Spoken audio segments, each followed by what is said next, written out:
সাইয়েদনা নূহ আলাইহিস সালামের লাইফ থেকে আমরা কি শিখি? ওনার লাইফ থেকে আমরা শিখি হচ্ছে কনসিস্টেন্সি, মানে লেগে থাকা, ভালো কাজের জন্য কি করা, লেগে থাকা। উনি 950 বছর দাওয়াত দিয়েছিলেন ওনার জাতিকে। 950 বছরের দাওয়াতি কার্যক্রমের ফলে উনি ফলোয়ার জুড়াইতে পারছেন কয়জন জানেন? 80 জন। কয়জন? এরাই আমাদের পূর্বপুরুষ। আমরা পৃথিবীর সবাই কিন্তু এদেরই নাতিপুতি। এই 80 জনকে নিয়ে উনি নৌকার উপর উঠছিলেন, কিস্তির উপর, আর বাকিটা তো মহাপ্লাবন দিয়ে আল্লাহ ধ্বংস করে দিয়েছেন। ওই 80 জন আবার জমিনে এসে জমিনে আবাদ করা শুরু হলো, ওখান থেকে পৃথিবীর সকল মানুষ। সুবহানাল্লাহ। উনি বলেন, ক্বালা রাব্বি ইন্নী দাআউতু কওমি লাইলান ওয়া নাহারা, আল্লাহ আমি দিন রাত এক করে আমার জাতিগোষ্ঠীকে দাওয়াত দিয়েছি। ফালাম ইয়াজিদহুম দুআই ইল্লা ফিরারা, কিন্তু আমার দেখলে লোকগুলো ভেগে ভেগে যায়।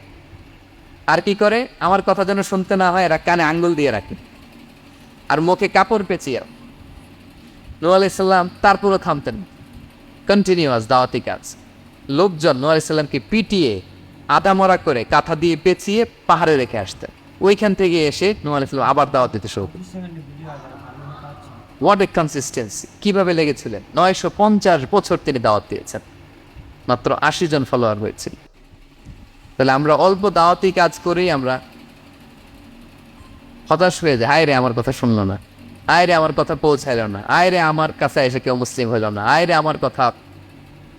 অস্থির। আপনার কাজ হচ্ছে পৌঁছে দেওয়া, আপনার কাজ হচ্ছে কোরআনের কথা মানুষকে বলা।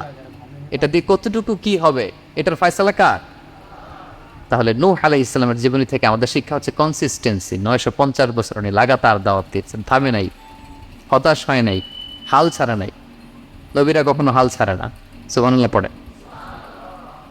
3 নাম্বার, ইব্রাহিম আলাইহিস সালামের জীবনী থেকে আমাদের জন্য শিক্ষা হচ্ছে ওবিডিয়েন্স, আনুগত্য। কি করে আল্লাহ তাআলার কাছে আনুগত্য করতে হয়। আল্লাহু আকবার।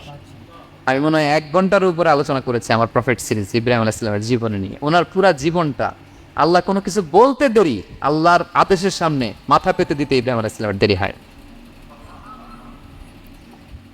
আল্লাহ বলছেন আসলিম, ওয়াইদ ক্বালা রাব্বুহু আসলিম ক্বালা আসলামতু লিরাব্বিল আলামিন।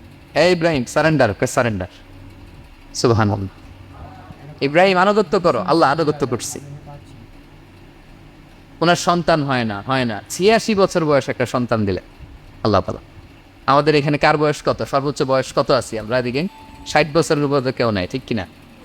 86 বছর বয়সে আল্লাহ সন্তান দিয়েছেন ইসমাঈল আলাইহিস সালাম। কত বছর বয়সে?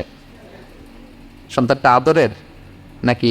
হ্যাঁ, আদরের না? শেষকালে একটা সন্তান পেলেন 86 বছর বয়সে। ইব্রাহিম আর হাজেরার ঘরকে উজাড় করে ফুটফুটে এক সন্তান ইসমাঈল আলাইহিস সালাম আসলেন। ভালোবাসা, আদর যেন ঠিকরে পড়ে, এত গদগদ ভালোবাসা। এবার বললেন, যাও হাজেরা আর দুধের সন্তান ইসমাইলকে মরুভূমিতে ফেলে দিয়ে আস। বলতে দেরি, রেখে আসতে দেরি নেই। এটাই হচ্ছে ইব্রাহিম আলাইহিস সালামের আনুগত্য। দুধুমরু প্রান্তরে হাজেরা আর ইসমাইল আলাইহিস সালামকে রেখে আসলেন, চলে আসলেন। বুকটা ফেটে চৌচির, 86 বছর বয়সে একটা দুধ সন্তান পেলাম, দুধের বাচ্চা, আমার স্ত্রী সহ মরুভূমিতে রেখে আসলে। রেখে আবার থাকাও যাবে না, যাও তুমি ফিলিস্তিনে, এরা থাকবে মক্কায় মরুভূমির মাঝখানে। পরে আল্লাহ জুরহুম কওমের মাধ্যমে এদেরকে পানি, জামজাম, অনেক কিছু দিলেন। লম্বা ঘটনা, ওদিকে যাচ্ছে।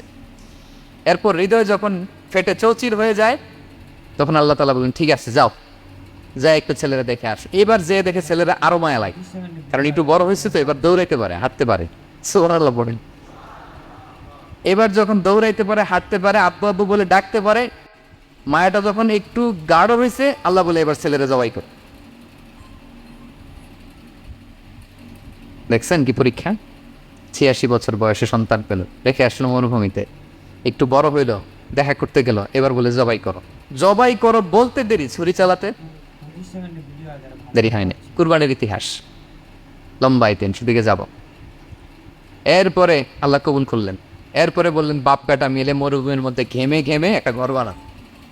এরপরে ঘোষণা দাও মানুষকে, যেটা আমার ঘর। বাপ বেটা মিলে কষ্ট করে একটা ঘর বানালেন।